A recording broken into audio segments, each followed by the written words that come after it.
2024 to include traditional leader killings. Indeed, Now, Commissioners. the question I asked, and it was with reference to your statement, paragraph 4 to 7, is what about these matters do you say made it complex?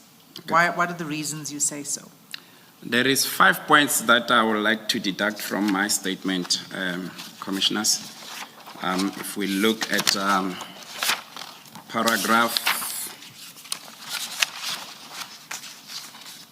4, I would like to single out a sentence where I say these particular cases are true orchestrator of these assassinations remain concealed.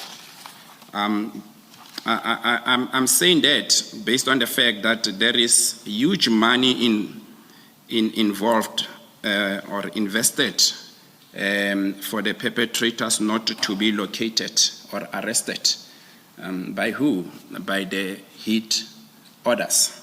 Therefore, suspect will, or hitman coordinator, whoever you call him, as per our organogram, will try by all means to evade the arrest. They will go and even live a normal life of hiding for years. And one will make example as I continue with my testimony. Secondly, the hit orderers, they go as far as paying the hitmen in order for them not to implicate them. There's instances whereby we are able to detect that the hitmen can't afford a certain attorney, and you will find that the hit orderer then pay the legal fees of the suspect if the accused is being arrested, and taking care of the family, so long as he is still under custody. The worst one is when these hit orderers start to threaten the witnesses. And most of the time you find the witnesses recanting from the original statement that they submitted. Or you go and you get bystanders and they will tell you straight, I didn't see anything, because they fear for their life. The second point that I wanted to point is at some instances you will find that the motive of killing of these victims is frequently intersect with other criminal offenses. Commissioners, in this point, I'm actually highlighting the fact that sometimes you'll find that the motive after we investigate, because first thing first that we try to do is to determine what is the motive. Why is victim killed? Because that is going to answer and give you clues going forward with your investigation. One then saw that at some instances you find someone is a politician, but at the same time he's a taxi owner. Therefore, as investigation unveil, you'll find that the motive is not politically related, but taxi-related violence. But now one asks, why then are you investigating this case? There's a criteria that was approved on which cases, if we say this is a politically related cases, you investigate. One, if a member is a card-carrying member of, official card-carrying member of a political party, a former card-carrying member of a political party, a municipality official bearer, all those people, they fall under the category of saying these are politicians, these are people that the PKTT should investigate their cases. Therefore, the fact that the motive is not talking to the political related, it bears no reason for the team not to investigate. The bottom line is that the victim investigation that we picked up during the traditional leaders cases, we realized that most of the Inkosis, Ndunas, and Iso Lenkosi will get involved in criminal activities. There's criminal activities that you find that there is livestock stolen or forcefully taken from their lawful owners. Daylight, you find people coming and opening the kraal and take your livestock. And that is called in the northern KZN, called iskepe. That's how they term it. Why they came with that, it's only them that knows, but they take your livestock daylight. And the other reason you find that there's issues of land dispute. And you find that the Induna is selling land, but then through someone, and that particular person, before he sell the land to individuals, he will put his interest, and then A goes to Induna and say, but then you said this land is so much, and your 2IC sold it to me for so much, and that then starts to create conflict and results in death.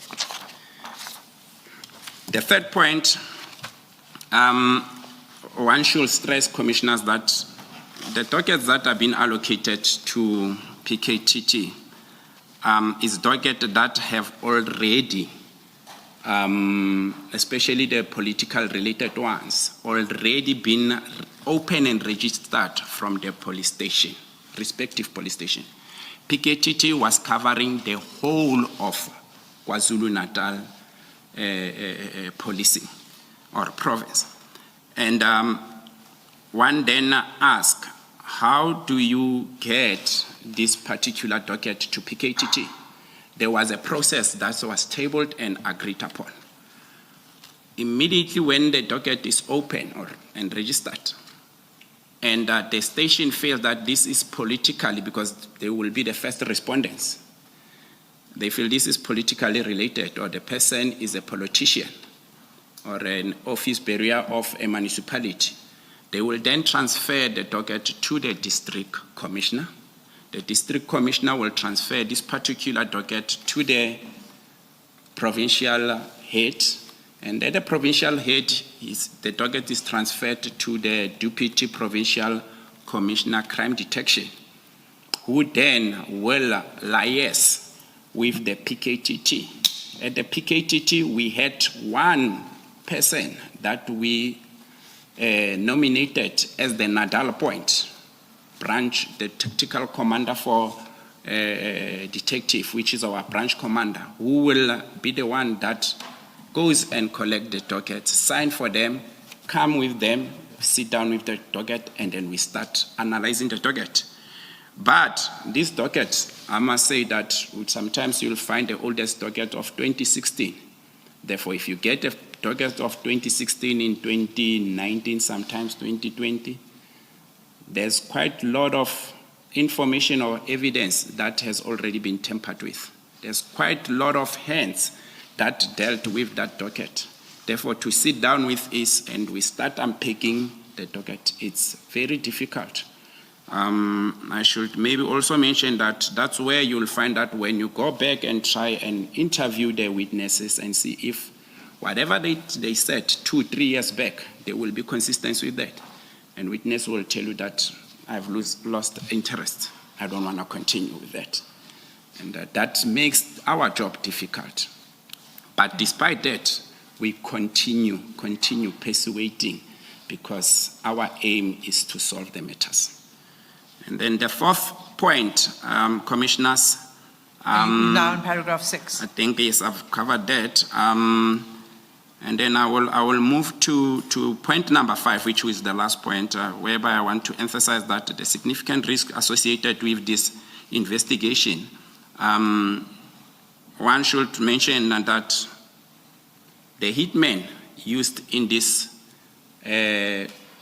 killings sometimes are sourced out from taxi industries, from security companies, and so forth.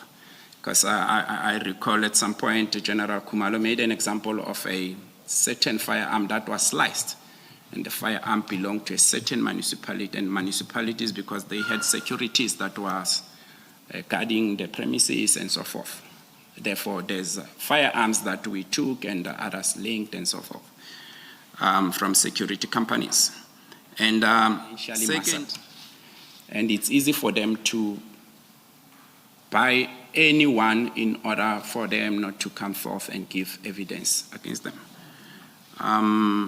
Hitmen, sometimes they take fall on behalf of the hit orderers in order to protect. And lastly, the chain of this organogram is long. For instance, you will get hit orderer.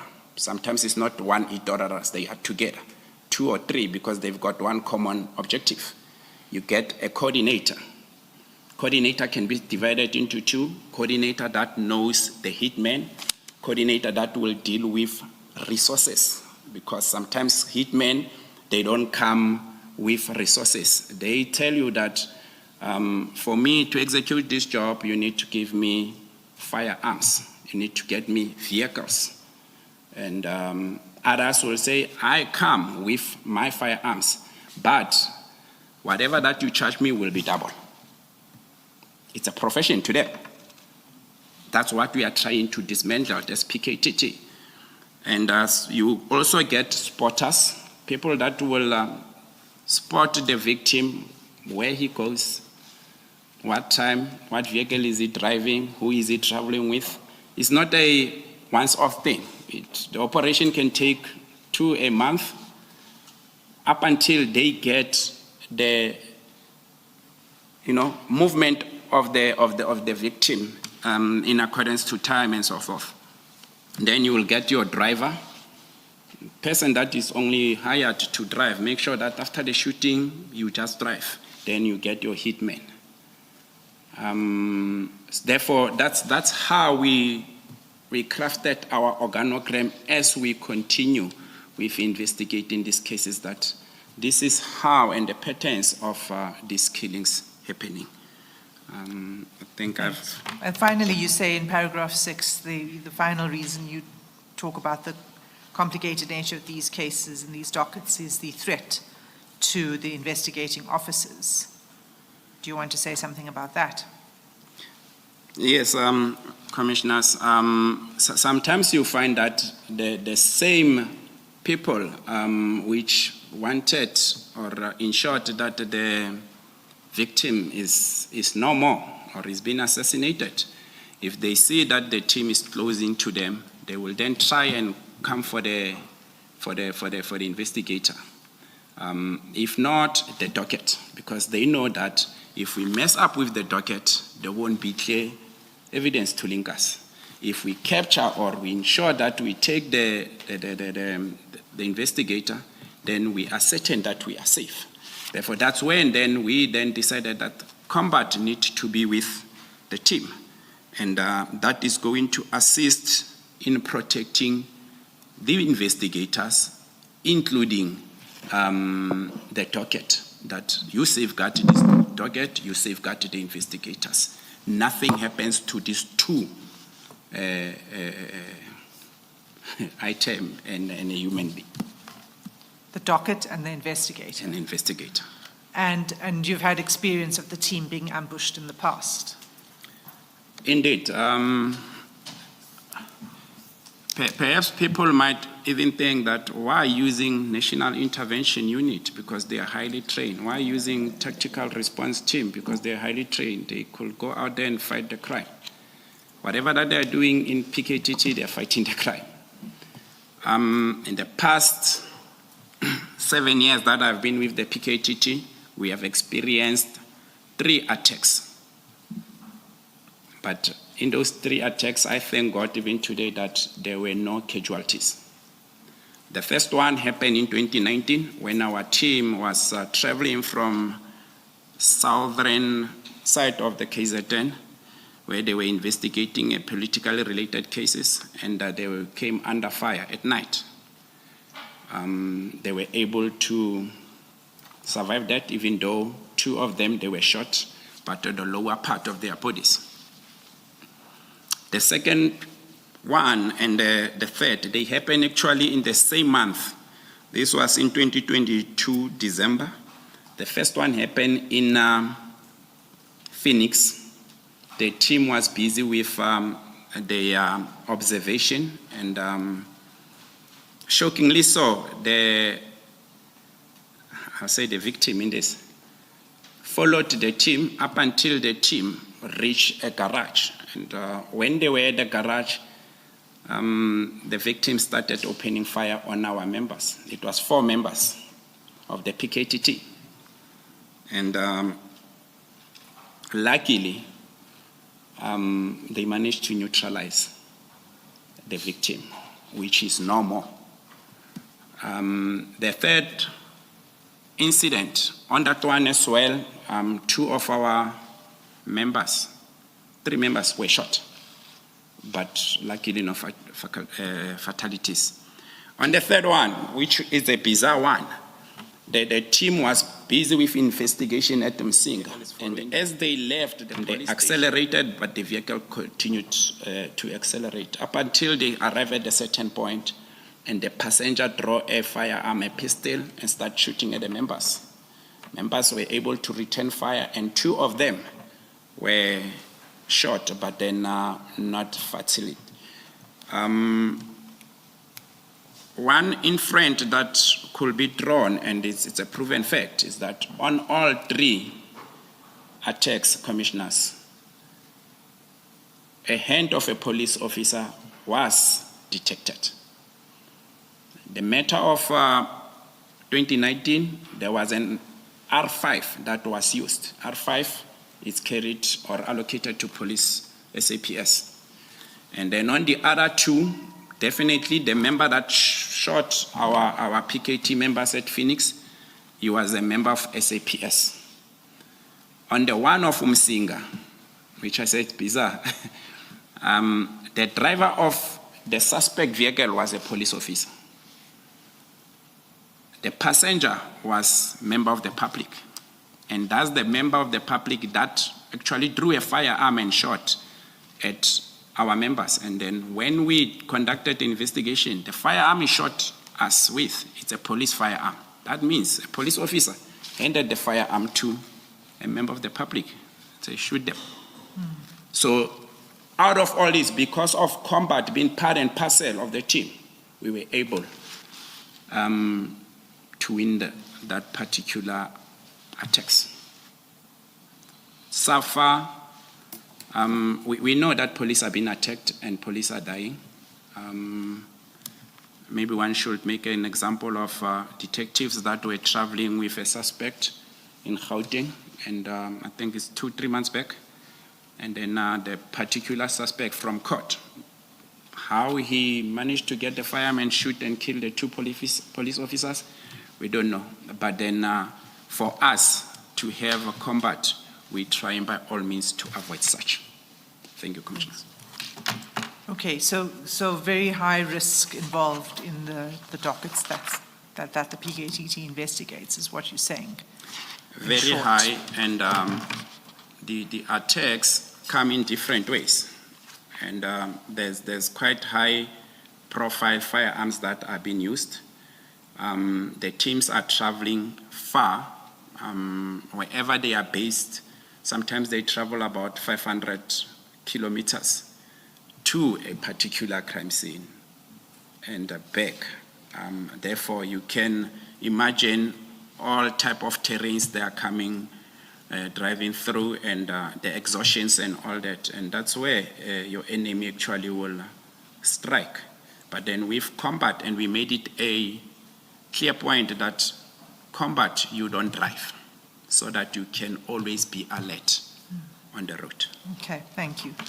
All right, so, and Can I just ask, Colonel, this which you are describing, the risk that confronts the PKTT Yes, Commissioner. investigators, is it something that is unique to the PKTT because of the way in which you work and the kind of cases that you handle? That's the one possibility. And the other is that even those detectives who do, in KZN, who do murder and robbery, which is not political killings, for example, may well face the same risk on a daily basis as they go about doing their work. But which one is it? I will talk mainly on PKTT because I haven't been in murder and robbery and so. PKTT, one knows that most of the time you find that there's political element involved. And therefore, I don't think there's any politician that will want to allow his career go down the drain easily. Therefore, to deal with this PKTT all the way out of his way, and you know that he save his career, will be the business of the day. And they know very well that whenever PKTT deals with a certain target, they don't let go up until they get to the bottom of it. Therefore, in essence, they will try everything in their powers in order to protect themselves from a distance. Because others, it's scary tactics that when we do this, they might not come for us. Therefore, I wouldn't say much or dwell much on the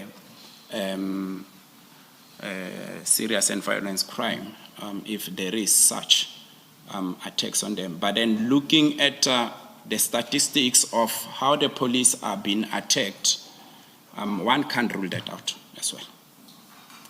Thank you, Commissioner. So it's not unique to the PKTT, but you're speaking about the specific experience of the PKTT. Indeed, Commissioners. Okay, so but I think you've already explained that at the outset of your evidence. Can we rather go to paragraph 9, where you speak more practically about the way in which the team investigates? Can you summarize paragraph 9 for the commissioners?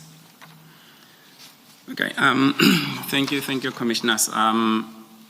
First and foremost, as I alluded that the cases, sometimes you find that they are old cases.